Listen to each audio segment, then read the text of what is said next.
Tiga tersangka pelaku tindak pidana perdagangan orang, TPPO, ditangkap unit PPA Satreskrim Polres Sukabumi. Hal tersebut diungkap Kapolres Sukabumi AKBP Maruli Pardede kepada awak media saat rilis kasus di Mapolres Sukabumi, Jalan Jajawai, Palabuhan Ratu, Selasa, tanggal 13 Juni tahun 2023. Tiga terduga pelaku TPPO yang diamankan adalah R, 37 tahun, S, 36, dan J, 49. Maruli mengatakan, tiga pelaku itu diamankan setelah pekerja migran Indonesia berinisial K, 48 tahun, lapor, setelah mendapat perlakuan tidak layak di tempat dirinya bekerja di Timur Tengah. Korban tidak mendapat penghidupan yang layak alias hanya ditempatkan di satu wilayah, di bagian dapur di tempatnya bekerja, dan tidak mendapat perlakuan yang layak secara manusiawi, ungkap Kapolres Sukabumi, AKBP Maruli Pardede, didampingi Kanit PPA Ibtu Bayu Sunarti, kepada awak media. Lebih jauh Maruli menjelaskan, korban berinisial K, 48, asal Kecamatan Jampang Tengah, Kabupaten Sukabumi, dipekerjakan di Riyadh, Arab Saudi.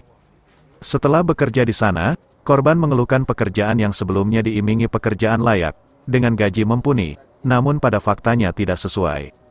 Selama 1 tahun bekerja, korban tidak mendapat perlakuan layak, bahkan korban mengakui, harus tinggal dan tidur di dapur tanpa disertai alas apapun, sehingga, korban melaporkan hal tersebut ke pihak keluarga yang berada di Indonesia.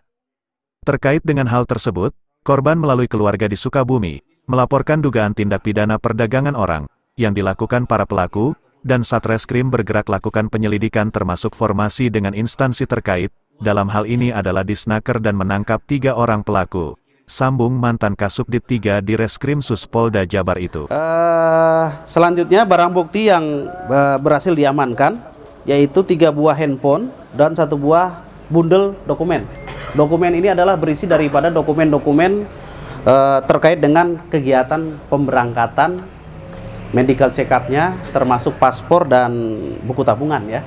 Kan kita tergiring dengan opini bahwa mereka dimodalin, ya, para korban ini dimodalin. Padahal sebenarnya dari pihak agennya atau yang memesan dari Arab atau dari negara pemesan itu sudah memberikan suplai. Jadi contohnya tadi korban pertama itu dia sudah diberikan uang 60 juta. Sehingga dari 60 juta itu tinggal dikelola oleh para pelaku ini beberapa pengurusannya dan sisanya milik mereka.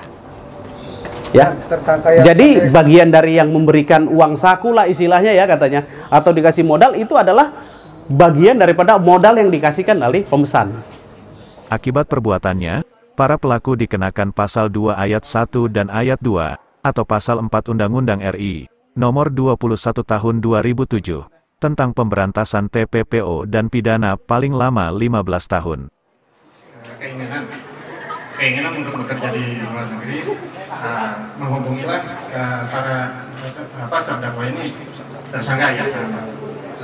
Dari situ karena usianya ini udah lewat, tidak bisa berangkat dengan normal, akhirnya sama tersangka ini dipulangkan lagi, nggak bisa diproses. Cuma belakangan ada iming-iming lagi dari para tersangka ini bahwa klien kami ini bisa diberangkatkan. Ini kan kata Kapolres ada perlakuan yang tidak manusiawi. Ya. Apa Kang sebenarnya perlakuan yang tidak manusiawi?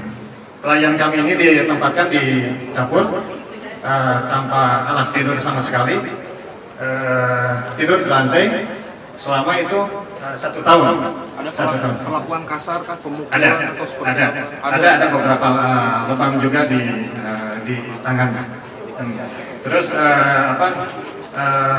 makan juga ini sehari dikasih 1 kali. Teramat jarang dikasih 2 kali itu.